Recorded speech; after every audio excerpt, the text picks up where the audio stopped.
Graça e paz do Senhor Jesus.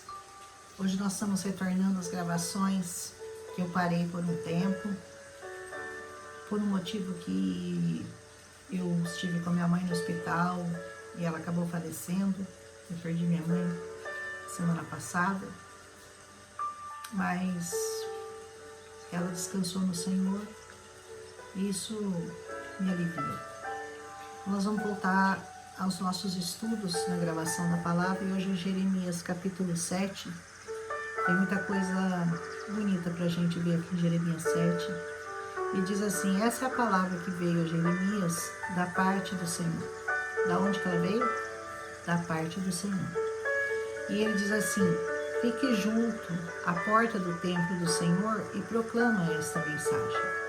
Você já vai entender aqui que tem uma mensagem aqui para você, onde você tem que estar, se você quiser anunciar a palavra do Senhor.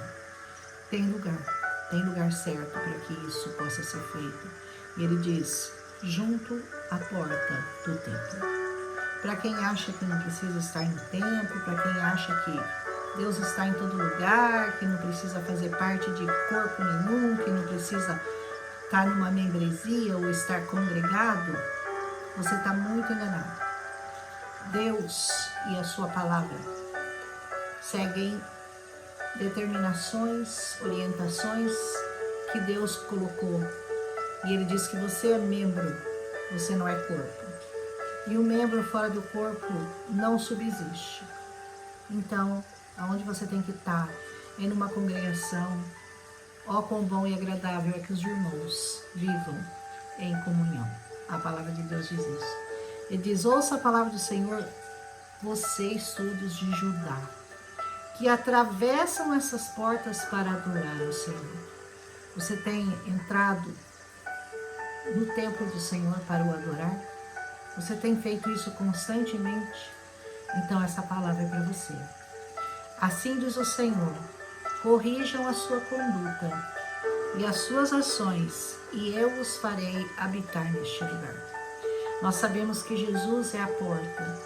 Ele mesmo, quando se revelou como uma das qualificações, ele diz, eu sou a porta das ovelhas.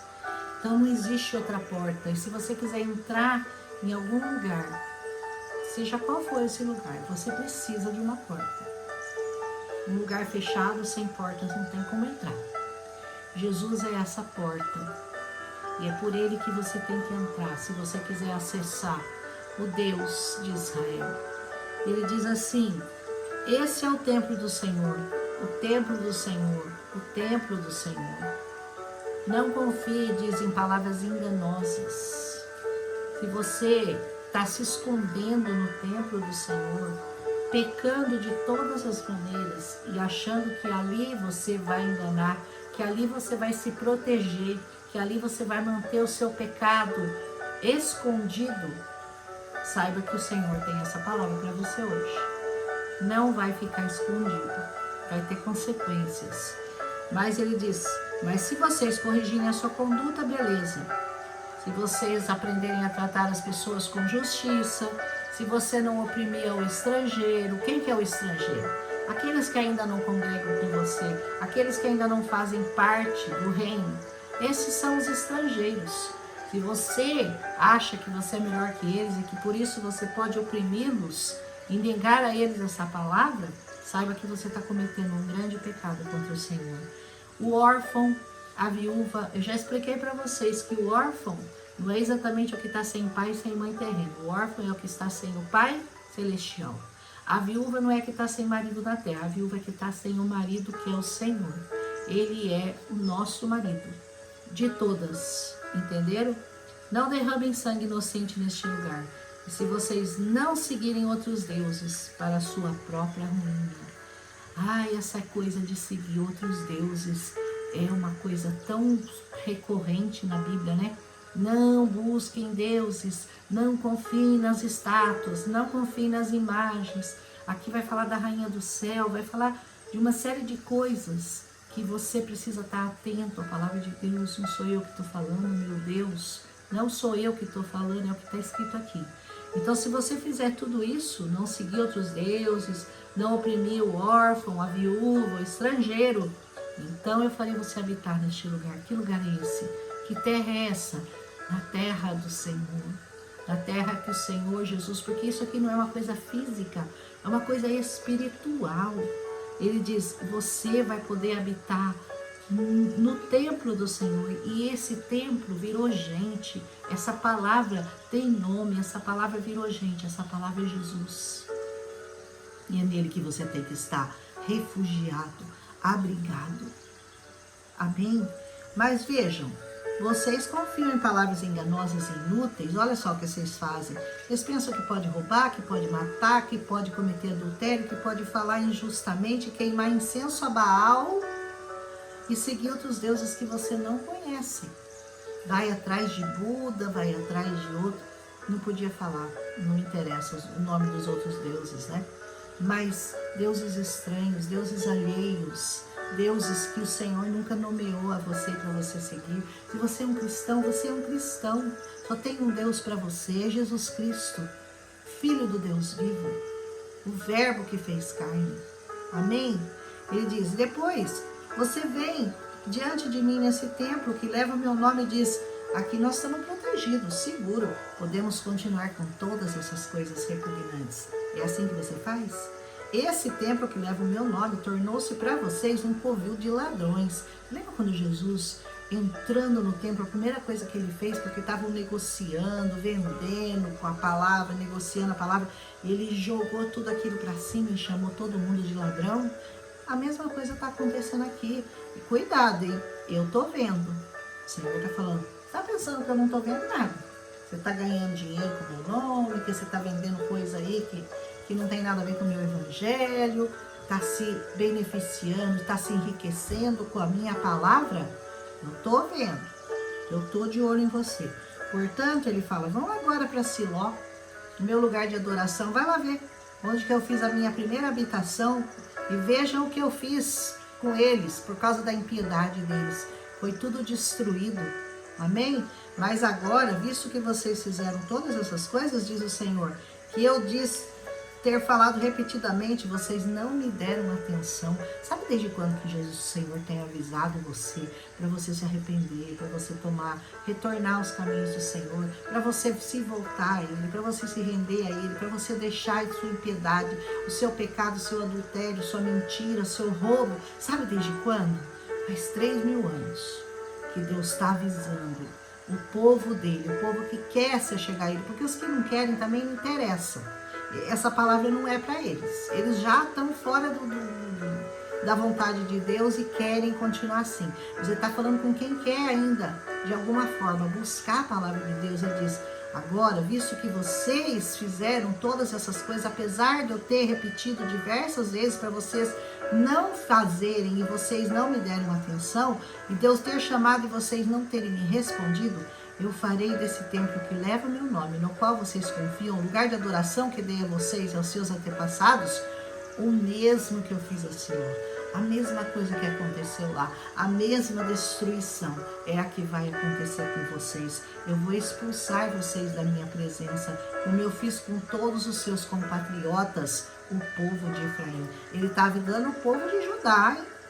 Porque o que ele já tinha feito com o povo de Efraim ia se repetir, caso eles não se arrependessem, não se convertessem e não parassem de fazer coisas erradas. Mas a você, olha o que ele disse para Jeremias, mas a você, Jeremias, eu digo, não ore por este povo. Como assim? Nem faça súplicas e nem pedidos em favor deles, nem interceda por eles junto a mim, porque eu não ouvirei. Uau! Sabe aquela oração que Deus não quer nem ouvir? Ele nem responde a sua oração. A oração de quem clama por alguém que está completamente fora da palavra de Deus. Que o Senhor fala, não adianta você orar por ele, eu não vou escutar. Não vou te responder, não vou ouvir. Às vezes tem pecado pelos quais, Paulo diz, tem pecados pelos quais eu não digo que você ore. Esse aqui é um deles. E quais são esses pecados? Ele vai falar quais são os pecados. Ó. Ajuntam a lenha, acendem o fogo, As mulheres preparam uma massa, fazem bolos para a rainha dos céus. Além disso, derramam ofertas a outros deuses para provocarem a minha ira. Naquele tempo, havia duas rainhas do céu, né? Uma era a Ishtar, que era a rainha assíria babilônica, e a outra era a rainha dos cananeus, que era a Astarte. Duas rainhas. E as mulheres faziam bolo em forma de uma estrela, faziam os bolos e levavam lá e ofertavam para a rainha dos céus, que hoje mudou de nome, mas continua sendo a rainha dos céus. Preciso falar para você o nome não, né? Que eu acho que você sabe muito bem o nome atual da rainha dos céus, continua sendo a mesma, só mudou de nome, para não ficar muito feio, né? Mas será que é a mim que eles estão provocando? Quando você faz isso, será que é a Deus que você está provocando? Ele diz, pergunta ao Senhor, ele diz, não, é a si mesmo, para a sua própria vergonha. Você pensa que Deus está ofendido? Que Deus vai se ofender? Não, é você que vai ser envergonhado, é você que vai ser confundido, é você que vai ser destruído completamente pelo Senhor. Porque olha como ele fala que vai ficar aqui. Portanto, assim diz o soberano, o Senhor. Ouve o que ele diz. A minha ardente ira será derramada sobre este lugar. É tão bom quando a gente fala do amor de Deus, né? Ai, Deus é maravilhoso, Deus perdoa, Deus ama. Deus é tudo isso, mas Ele também é isso aqui, ó. A minha ardente ira será derramada sobre este lugar, sobre os homens, sobre os animais, sobre as árvores do campo, como também sobre o produto do solo. Arderá como fogo e não poderá ser extinguido. Sabe o que é destruição total? Destruição total de homens, de animais, de coisa verde, de planta, de tudo. Assim diz o Senhor dos Exércitos, o Deus de Israel. Juntem seus holocaustos aos outros sacrifícios e comam a carne vocês mesmos. Quando eu tirei do Egito seus antepassados, nada lhes falei, nem ordenei quanto a holocaustos e sacrifícios. A palavra de Deus diz que Ele não quer holocausto, não quer sacrifício. Ele quer uma coisa de você, obediência. Obedecer, esse é o princípio, obediência. Você fica oferecendo uma coisa para Deus, outra coisa para Deus, acendendo vela, não adianta nada. Sacrifício que Ele aceita é de obediência, é santidade ao Senhor. Santidade, essa palavra é aquele que é de você. E Ele diz assim, obedeçam-me. Se vocês fizerem isso, eu serei seu Deus e vocês serão meu povo. Eu estou te dando uma opção. Você pode ser desobediente, você pode não fazer nada do que eu estou falando, ou você pode ser obediente. E aí você vai ser o meu povo. Vocês andarão todo o caminho que eu lhes ordenar para que tudo lhes vá bem. Você quer que tudo lhe vá bem, né? Então comece a obedecer ao Senhor. Mas ele diz assim, falando daquele povo, né? Não está falando com você, viu? Está falando daquele povo lá, porque você é obediente, né? Você anda em santidade total, não tem nenhum probleminha com Deus, né? Não tem nada para ser corrigido na sua vida, se esse é o seu caso, mas se não, escuta aqui essa palavra. Mas eles não me ouviram, não me deram atenção, seguiram o raciocínio rebelde dos seus corações. Ah, mas eu acho que não é bem assim, eu acho que é assim, eu acho que é assado. Você não é achólogo, você é crente. Crente crê no que está escrito aqui, não acha nada. Você não acha, porque tudo que você acha, Deus não acha. Porque os pensamentos de Deus são mais elevados do que o seu. Amém? Ele diz assim, raciocínio rebelde dos seus corações maus. Sabia que seu coração é mau? Segue o seu coração para ver onde você vai parar. Andaram para trás e não para frente. Tem gente que anda para trás, tem gente que não caminha, que não anda para trás. Parece que ouve e só anda para trás. Por quê? Porque não quer obedecer, porque não quer dar ouvidos, porque quer achar que não tem nada a ver, que não tem problema, um pecadinho aqui, um pecadinho ali, dá para continuar no templo, dá para continuar adorando, dá para continuar na presença, mas não dá. E diz assim, mas eles não me ouviram, não deram atenção, tornaram-se obstinados. Você já viu gente obstinada? É aquela pessoa que você está falando, que Deus está divertindo, que Deus está todas as vezes mostrando a ela o caminho certo, mas ela é obstinada. Ela fala, não, vou fazer do meu jeito. Vai? Então vai. E foram piores que os antepassados deles. Piores. E quando você lhe disser tudo isso, ele está falando para Jeremias, eles não vão te escutar. Quando você os chamar, eles não vão te responder. Portanto, diga a eles: essa é uma nação que obedeceu ao Senhor, ao seu Deus, nem aceitou a sua correção. A verdade foi destruída, desapareceu dos seus lábios. Quando você olhar para uma pessoa, uma vida destruída, saiba que foi isso aqui que aconteceu com ela. Ela abandonou o Senhor. Ela não quis ouvir os conselhos, não quis andar nos caminhos do Senhor. E agora vamos ajudar? Como que a gente pode ajudar? São escolhas.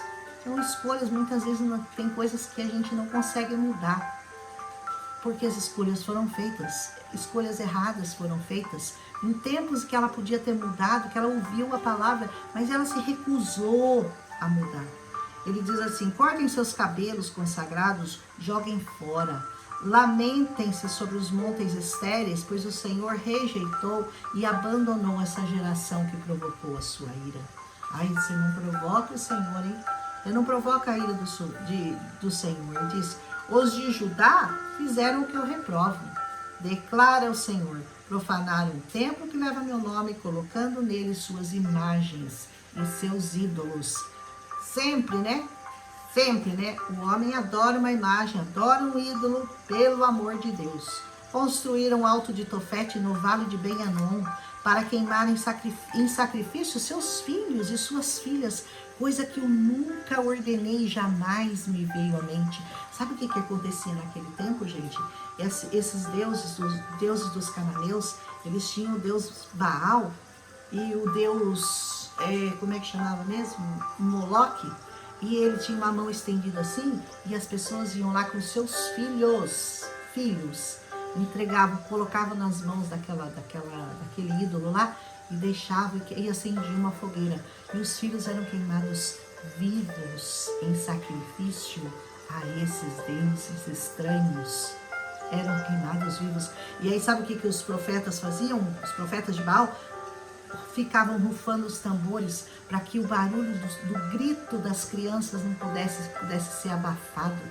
Tamanho era o desespero. Queimaram os filhos deles vivos em sacrifício a Baal, coisa que Deus diz: eu nunca pediria uma coisa dessa, nunca. E por isso, certamente vem dias, declara o Senhor, em que não mais chamarão esse lugar de Tofete ou Vale de Ben-Hinom, mas o Vale da Matança. Sabe qual é o nome desse vale hoje? Ele está lá em Israel. Até hoje eu vou lá visitar. Chama-se Geena ou Gina, não sei. 2 E's, N-A. Geena, que quer dizer o Vale da Morte, o Vale do Inferno.